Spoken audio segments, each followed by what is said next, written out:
ক্যালেন্ডারের পাতায় আজ কোনো ঈদ নেই, নেই পুজো কিংবা কোনো বিরাট সরকারি ছুটি। তবুও ঢাকার কমলাপুর রেল স্টেশনের ভিড় দেখে মনে হচ্ছে আগামীকালই হয়তো বছরের সবচেয়ে বড় উৎসব। কিন্তু এই জনস্রোত নারীর টানে বাড়ি ফেরার নয়, এই ভিড় ভোটের টানে নারী পতা গ্রামে ফেরার। সোশ্যাল মিডিয়ায় ভাইরাল হওয়া একটি ভিডিও বাংলাদেশের রাজনীতির সব সমীকরণ যেন মুহূর্তেই ওলটপালট করে দিয়েছে। ট্রেনের ছাদ থেকে ভেসে আসছে একটাই বজ্রকণ্ঠের স্লোগান, দাড়িপাল্লা দাড়িপাল্লা। কোনো বড় নেতার উপস্থিতি নেই, নেই কোনো মাইক, কেউ বিরিয়ানি বা টাকার প্যাকেট বিলি করছে না। তবুও মানুষ নিজের পকেটে 500 থেকে 1000 টাকা খরচ করে জীবনের ঝুঁকি নিয়ে ট্রেনের ছাদে চড়ছে। কেন? স্রেফ একটি ভোট দেওয়ার জন্য। রাজনৈতিক বিশ্লেষকরা বলছেন, জামায়াতে ইসলামী এখন আর শুধু একটি ক্যাডার ভিত্তিক দল নয়, তারা এখন মাস পিপলস পার্টি বা গণমানুষের দলে পরিণত হয়েছে। রাজনীতিতে দুই ধরনের ভিড় হয়, একটি হলো রেন্টেড ক্রাউড বা ভাড়া করা লোক, যাদের টাকা দিয়ে সমাবেশে আনা হয়, আর অন্যটি হলো অর্গ্যানিক ক্রাউড, যারা নিজের তাগিদে আসে। কমলাপুরের এই দৃশ্যটি দ্বিতীয়টিকেই ইঙ্গিত করছে। ভিডিওটিতে দেখা যাচ্ছে শ্রমিক, ছাত্র থেকে শুরু করে সাধারণ চাকুরিজীবীরাও স্লোগান দিচ্ছে।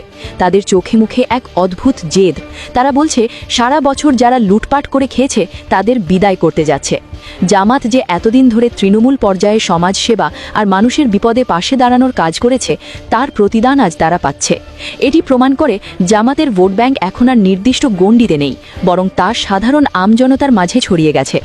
ঢাকার এসি রুমে বসে যারা পলিটিক্যাল চার্ট বানাচ্ছেন, তারা হয়তো টেরই পাচ্ছেন না যে মাঠের খেলার লেভেল চেঞ্জ হয়ে গেছে।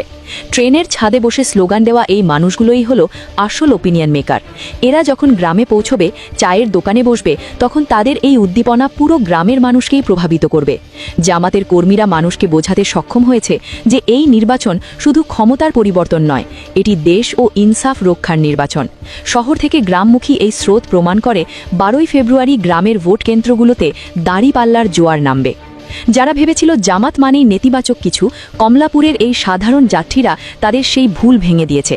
এরা সন্ত্রাসী নয়, এরা খেটে খাওয়ার সাধারণ মানুষ যারা পরিবর্তন চায়। ট্রেনের চাকার ছন্দে ছন্দে তারা যে স্লোগান তুলছে, তা আগামী 5 বছরের জন্য বাংলাদেশের ভাগ্য লিখে দিচ্ছে। যখন জনতা জেগে ওঠে, তখন বড় বড় দুর্গ তাসের ঘরের মতো ভেঙে পড়ে। কমলাপুরের এই দৃশ্য বলে দিচ্ছে, পাশার দান উল্টে গেছে। যারা মানুষের পালস বোঝেনি, তারা আজ জনবিচ্ছিন্ন, আর যারা মানুষের দাঁড়ে দাঁড়ে গেছে, মানুষ আজ তাদের জন্য ট্রেনের ছাদে।